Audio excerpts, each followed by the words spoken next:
One Piece chapter 826. So we finally get to meet some of the Vinsmokes, starting off with this guy, Yunji, who is Sanji's younger brother. Why are they numbers?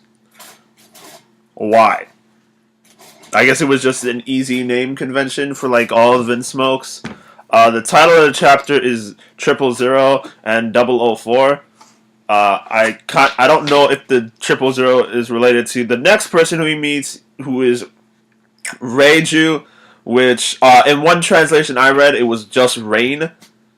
I don't know why they changed it in that translation, but Reiju, Sanji's older sister, and apparently he has, I think, 2 other older brothers. So it's a family of 5 at this point. Plus, we have to meet his mom and his dad, who is probably going to be someone badass and possibly on the same level as Big Mom. But we'll have to wait and see about that. So, apparently, the Vinsmokes have technology that apparently is that surpasses most of the world. They have, like, these boots that can make them float. It kind of just looks like they have air dials in their shoes. Like, from way back in Skypiea. Like, looks like that's what they have.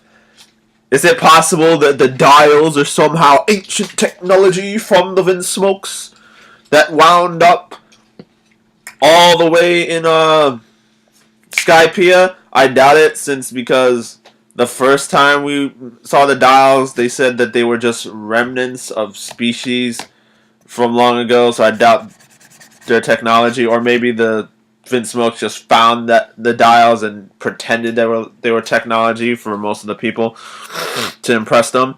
But another important thing about the Vinsmokes is they were a family of royals from the East Blue who were known for ruling with an iron fist. But now, even though they're still royals, they have no country. They have no kingdom of their own to claim, and they kind of just wander.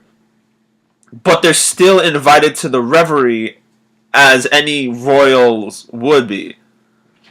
I think that speaks volumes, because that means that compared to kings like the King of Alabasta, the King of Fishman Island, the King of whatever nation, the guys who don't have a nation of their own are still considered on par with you. Means that they have some shit. They either know some shit or they have some shit that is making them important and powerful. That is clear. Moving on from that, Reiju heals Luffy by sucking out the poison, and the rash completely gets sucked out. That's weird. So I don't know if that's a devil fruit. It most likely is, but it could also be technology. She's part of some shit called the Poison Pink, or she is the Poison Pink. I have no idea. Oda explained shit to me. But when she sucked out the poison, the rash literally came out and was on her, but then it just disappeared. Explanations, please. Technology, devil fruit. Someone, explanations.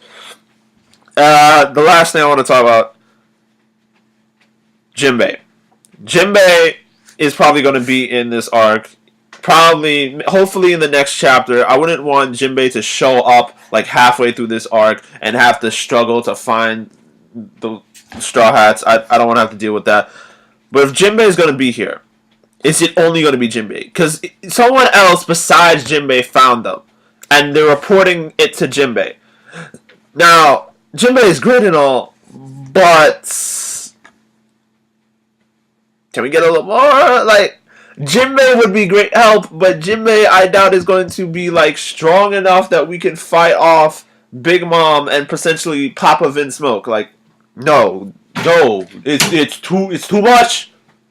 It's too much. It's too goddamn much. It's ridiculous. So we're gonna have to wait and see how that happens. I'm hoping, just for the hell of it, that we get some people. We have a chapter where we go back to the Reverie and we hear some shit where people are trying to attack the Straw Hats, and Vivi and Shirahoshi reject that idea and declare their nations to be allies of the Straw Hats. Like, technically, Fisherman Island is already under his protection, but that's like a turf war thing between other pirates. If they literally say to hell with the world government and just side with the Straw Hats, I will lose my shit. It will be the best thing ever. That's all we have to say. Besides the fact that it apparently seems like all the Vinsmoke except for Reiju are perverts like Sanji. That's all I can pretty much say about this chapter. Like, rate, subscribe. I will see y'all for the next. What are you doing?